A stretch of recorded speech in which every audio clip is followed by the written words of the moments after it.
Good morning and welcome. It's a real pleasure to open this morning conversation dedicated to Ding Yi, one of the central figures in contemporary Chinese art scene. That's a lot, but just to give you an idea of our artist. Born in Shanghai in 1962, where he still lives and works, Ding Yi came of age during the Cultural Revolution before arriving in the late 1980s at the gesture he has never abandoned since. The cross, the sign plus, and its variant X, repeated, multiplied, accumulated until they construct entire surfaces. A sign that the artist himself has called free of narrative meaning, something I'm going to briefly talk about it in a minute, and yet capable, through that obsessive, almost monastic repetition, of evoking something that exceeds pure form. Ding Yi was part of the very first presentation of Chinese contemporary art at the Venice Biennale in 1993. More than 30 years later, he returns to Venice for the second time, and this time with his solo show here with us during the Art Biennale. It's a significant moment and one we are sincerely proud of. Proud of what he has built within the Scarpa area and its garden, transforming that space into what feels like a forest of monolith, a place of quiet in dialogue with Carlos Scarpa's own sense of threshold and measure. And I really want to thank him for this really impressive project. A warm thank you to the curators of this exhibition, Alfredo Camerotti and Auranda Scalera, who have built a path capable of giving full depth to his work. I also would like to briefly introduce a concept that will still in the background of this morning's conversation. Cosmotechnics. It's a term coined by the philosopher Yuk Hui, a Hong Kong-based thinker.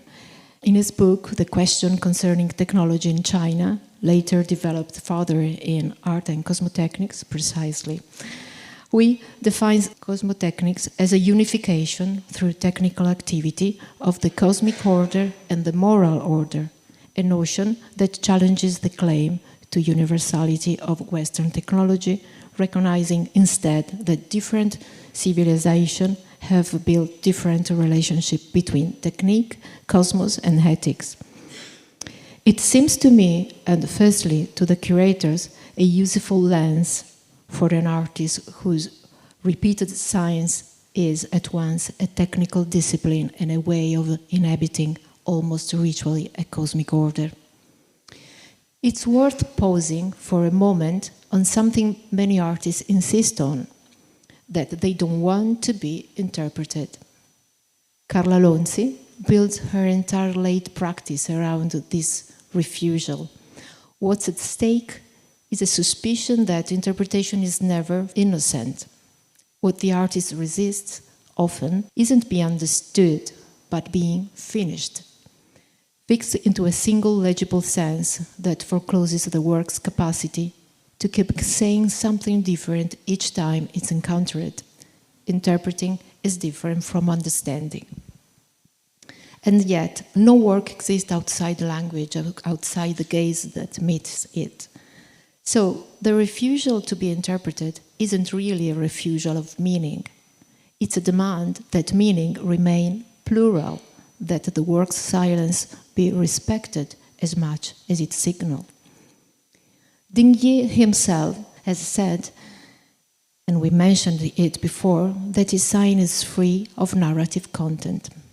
And yet, here we are trying to say something about it, but neither I, nor the curators, nor even the artists probably, can fully disclose the mystery of a work of art, a mystery that work keeps for itself and often even from the artist who made it. This is also, in part, the thread of a short essay I contributed to the exhibition catalogue, where I tried to read Ding Yi's work through the length of the megalith, the menhir, the stele, as a symbolic device through which space is oriented and made habitable, long before the images organize itself into mimetic representation. I won't summarize it further here, except to say that writing it was, for me, a way of meeting Dingxi practice on its own terrain. Not analyzing the sign from the outside, but trying to stand inside the same long duration of the symbolic that his still is seems to come from.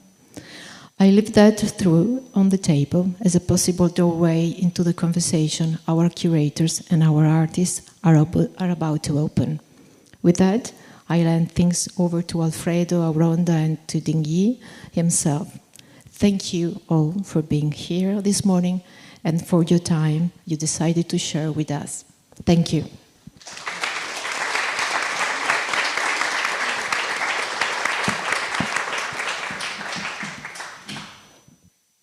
Thank you very much, Cristiana Collo, the director of the Fondazione Querini Stampaglia. She always found a way to poetically describe what we are doing here. She's amazing. My name is Alfredo Camerotti. I'm the co-curator with Auronda Scalera of the exhibition Cosmotechnics by Dingyi. And here with me is Dingyi and Fei, the translator. Thank you very much for your work, by the way. I just wanted to remind briefly, we are launching today this book, which we had actually this book in our hands this morning, literally, so it was fresh off the press.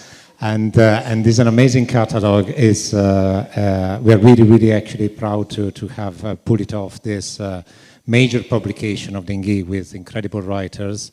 Among others, actually, Cristiana did a beautiful piece.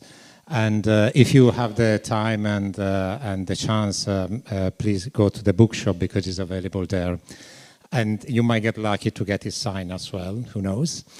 Anyway, we will have actually a few questions for the artist. Based on the work we did with him, this is the third exhibition we engage with him, different venues, different countries, different projects.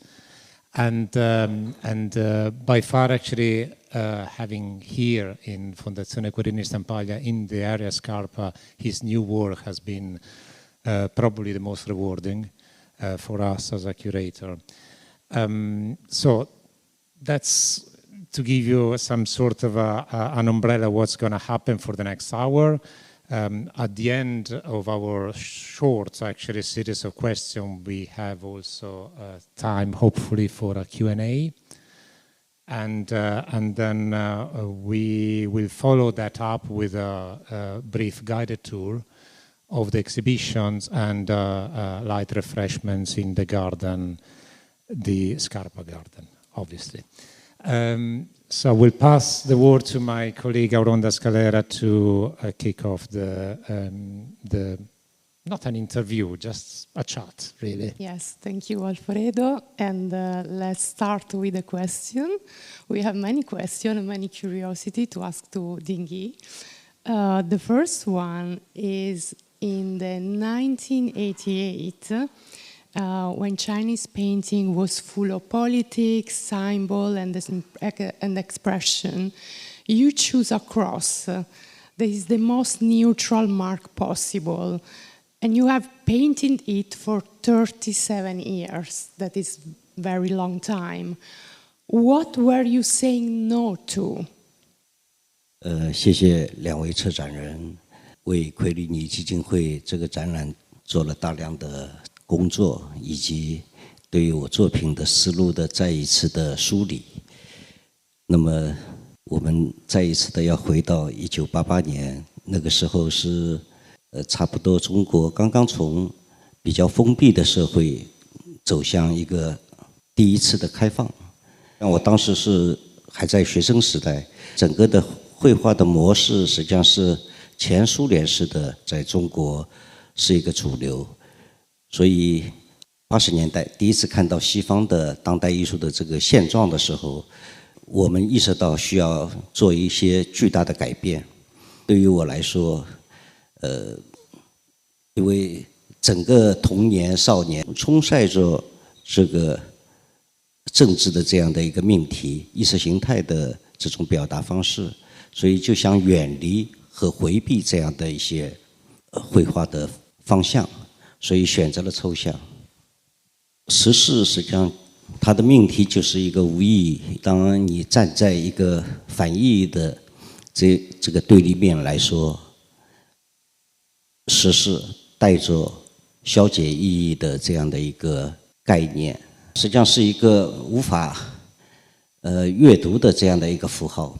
那么因为这样的一个无法进入，它带来了新的可能性。所以当时我曾经写过一些类似宣言式的札记，当时就是说想要让绘画无意义，让绘画不像绘画。关于绘画的精确性这样的一个理念，实际上是最早的时候，1988年一直到91年这个几年之中。所以在展览里面有一件是89年的作品，反映了这个时期的对于精确的一些理解。对于我来说，精确实际上是一个艺术家自身对于自己所要走的道路的一个确立，所以这样的作品会花非常多的时间来完成，用费时费力的方法去完成一件作品的时候，你在告诉观众是一种肯定。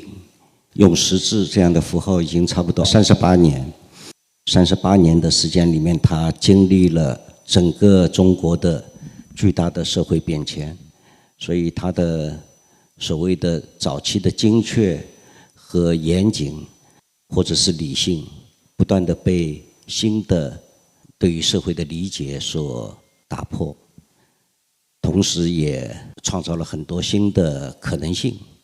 比如说关于中国城市发展的这种样本性的绘画，它用强烈的荧光色来影射中国最快速发展的这种城市化和制造业的进程。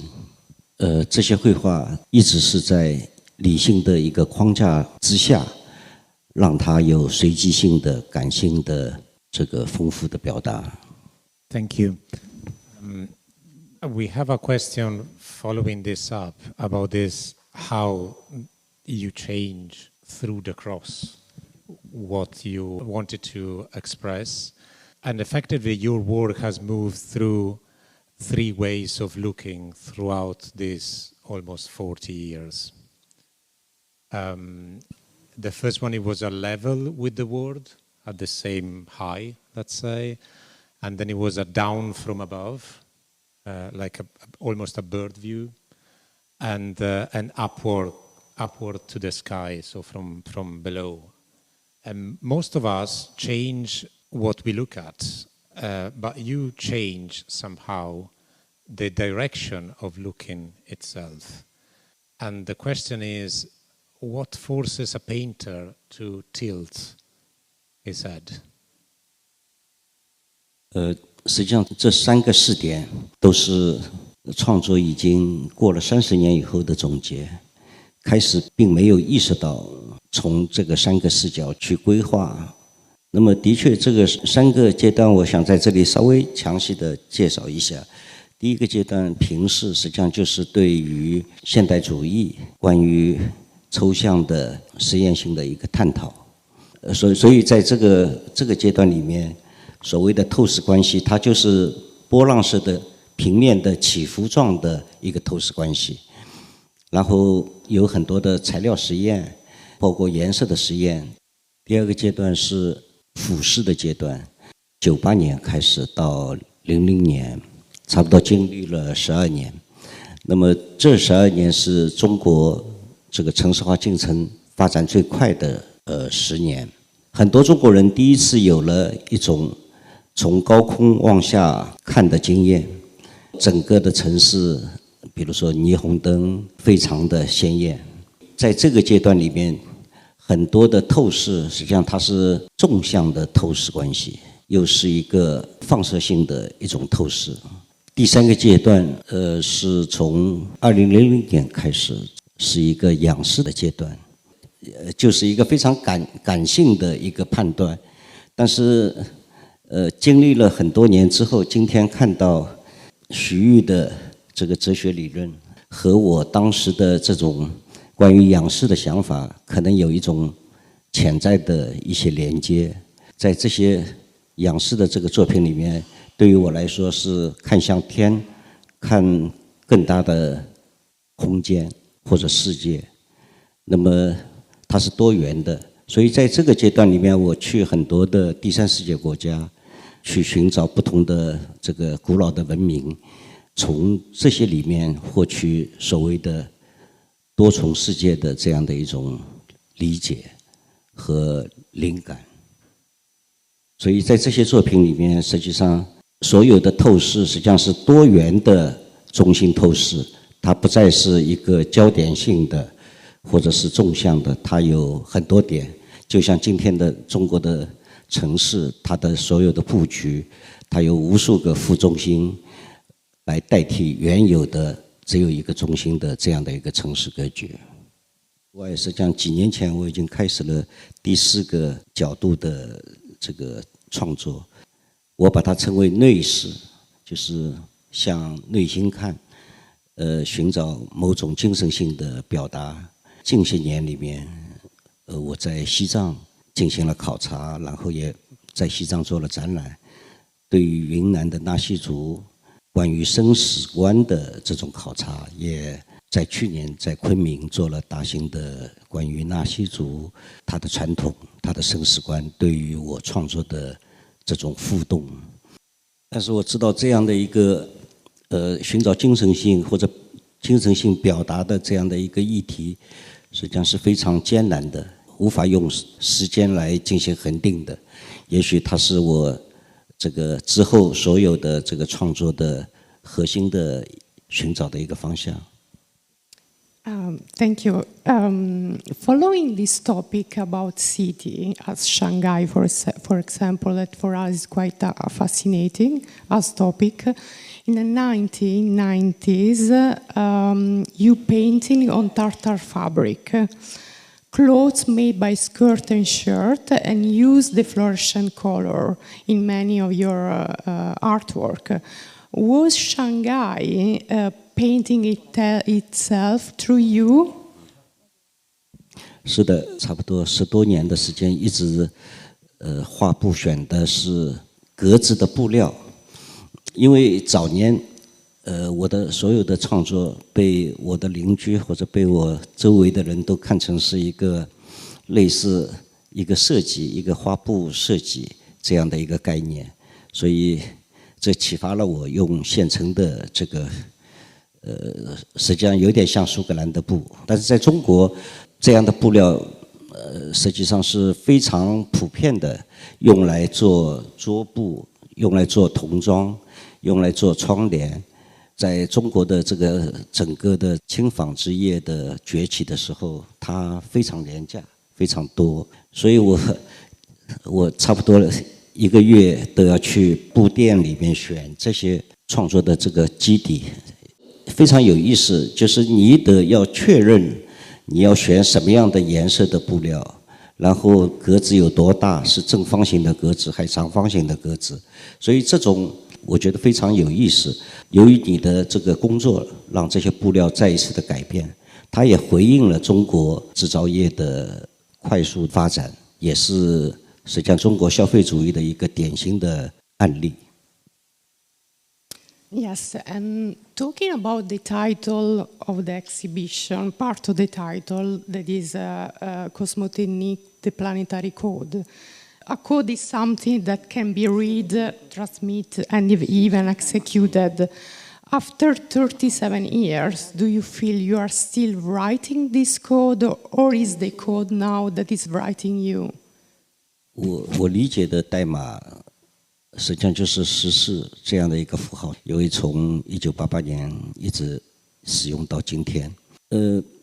我更倾向于把这样的一个符号看成是一种语言，而不是一个代码，是这个艺术家他所习惯的一种口气来讲述这个不同的故事。那么对于我来说，实际上要讲的事情一直在变。这个38年来，他讲过无数的事情，也讲过这个现实城市化的连接，也讲过，比如说星座、星辰，包括和大海不同的民族有关的这种故事。但是它都是用时事这样的一个符号来讲述的，所以它又不是一个完全真实的对于现实的一个直接的回应，它是经过某种转换，经过某种理念的叠加，然后形成新的一种看世界的角度。Thank you. The next is a bit of a long question. It's actually come from Auronda, so blame her. But we wanted to dig a bit more onto the idea of the cross itself as an element. So the cross basically is two strokes crossing. One reading gives each its own kind of time. So the horizontal runs as a duration, it's like a timeline type of thing, which might be the doing, the 37 or 38 years of marks laid one after another. And the vertical mark, it stands still. It might be identified as the present, let's say, the single now across all that movement. Do you agree with this representation of your crosses, or do they have a different meaning, or just one we are hanging on your crosses from an outside point of view? 实际上我同意阿尔弗雷德这样的一个纵横的解释。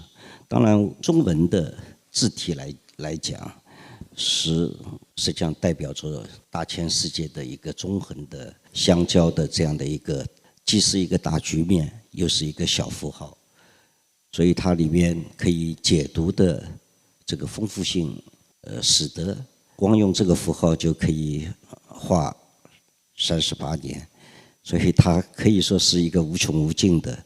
但是今天来说，对于我来说，这个符号并不那么重要，重要的是你用这个符号来表达什么，如何来呈现背后的更广阔的关于绘画的这种理念。And talking about spirituality, that you touched this topic before. In recent work, you paint constellation, and you painted the road to heaven on Dongba paper. From the night black mountain to heaven itself. Has the most rational painter in China quietly become a spiritual one? 正在吸取各种文明对于精神性的这种表达，因为古老的很多的文明，实际上它无非就是生死观，还有对于这个不可描述的这些神灵的这个崇敬和祭祀，当然还有独特的这些地貌，这些都会产生新的灵感。在去年有1年的时间研究了云南纳西族这样的一个地区。为什么对纳西有兴趣？因为我在1年多前确立了要在云南有一场这个大型的个人的展览，所以我觉得我必须要对云南进行深入的这种理解。云南是中国少数民族最多的地区，它有差不多25个主要的少数民族，你必须在这个25个少数民族里面选择一个对于我来说最重要的一个民族。纳西族无疑是非常特殊的一个少数民族，因为它有1400年的纳西的象形文字，然后它有完整的祭祀文化，然后这些祭祀文化又和西藏的本教有一种联系。当我每一次探访纳西的东巴的时候，所有的东巴都会说他们从阿里高原来，实际上就是从西藏西部的高原下来。所有的这个纳西人一生就是实际上充满着祭祀，从出生到死亡，周边的山水树都是他们的神。所以我觉得对于这样的一个纳西族的观察里边，让我获得了很多对于神圣物的崇敬，对于这个自然的这种尊重，对于生和死的这样的一个命题的这种解答，都让我产生了这个创作的灵感。整个的这个纳西族，它横跨的地貌是横断山脉，在我的这个创作里面，把横断山脉看成是一个不同植被的这个分层的表达方式，从草地到河流到这个雪山。为什么会有之字形？实际上就是横断山脉，所有的都是盘山公路，江水都是之字形的这种形态，对我产生了创作中的影响。那个地区的食物有某种置换性，特别是他们有一种食物叫这个剑手青，所以在作品里面还需要表达某种迷幻、置换的这个效果。另外想补充一下，这个云南的展览差不多有几个方面的主题，一个关于生与死，还有一个呢实际上是刚才说到的横断山脉，还有一个部分呢实际上是28星宿。在那些地区，对于28星宿的这种图形化的阐释，实际上是非常丰富的。很多的这个星宿的命名，实际上都是日常生活中的小动物。所以在这个展览里面，有很多不同的学者对于这些星宿的研究所呈现的图像被创作纳入。Thank you very much. Conscious of time, I think we will go directly to the last question because we would like to have a more sort of a behind-the-scene type of thing. So, you have made roughly one mark millions of times across 4 decades almost. Most people would call that either madness or a form of meditation. And on an ordinary day in the studio, which is it? Madness or meditation? 对于我来说，工作是一种习惯啊，就是每天，如果我在上海，必然会去工作室，然后在工作室的时长是我一天里面最多的，我差不多12个小时在工作室。这个实事这种语言也可以说是一种笔触，它都可以无限的变化，就是它可以更大纬度的表达一个艺术家的思想。我想它是一个工具，我可以用它来表达这个云南，也可以今天在奎利尼基金会和斯帕克的这个建筑产生非常有意思的对话，这些我觉得是一个艺术家真正的工作核心。Amazing. We are super honored to have you here. Please a big round of applause for Dinghi.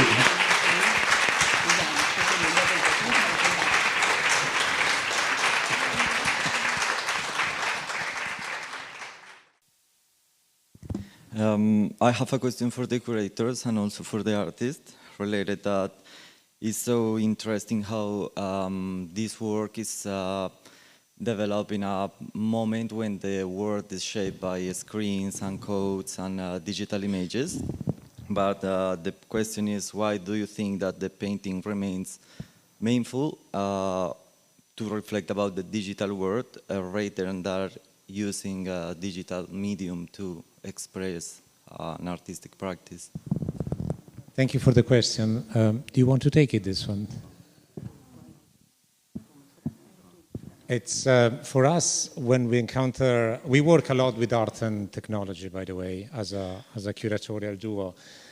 And when working with Dinghi, we always had this kind of a parallel on the back of our mind, which there was something that it was almost generative art before generative art, in the way that it was the language, the crosses, the symbol, the system, let's say, that Dinghy was using to encounter the world and to transfer that sort of encounter onto surface, it was very much a parallel with what we're doing with the digital matrix, if you want. You know, that everything is kind of a coded and binary code, and then maybe quantum code later on.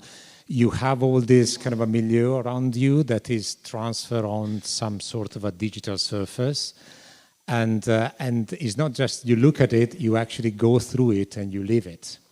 So for us, it was almost kind of a philosophical inspiration to draw the parallel between the act of making and the technique he's using with the digital matrix. And that's why we brought in the cosmotechnics idea of Hugh Quay, because he was precisely saying that when we do something, when we make something, it's not just about a matter of expression, it's a matter of putting into relation ourself, our persona, our body, with our surroundings. So it's very much some sort of a structural way of being ourselves. And for us, it was a very strong parallel from the very beginning. Yes, for us, Dinghy is like a visionary artist. As we said, he used code before the coder did. So there are now many art historians that they create this parallel between Dinghy and the past or Dinghy and the future. So for us, it was a fascinating concept to explore during this exhibition. Thank you. So I think we can wrap it up here. Another round of applause for Dinghy, please.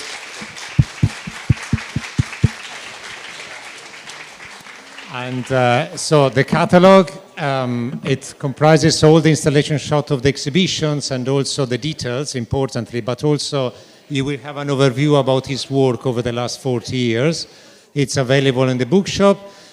Join us for the guided tour and the refreshments in the garden. Thank you so much. And thank you to Querini Stampaglia for hosting this, and Cristiana Collo. Thank you.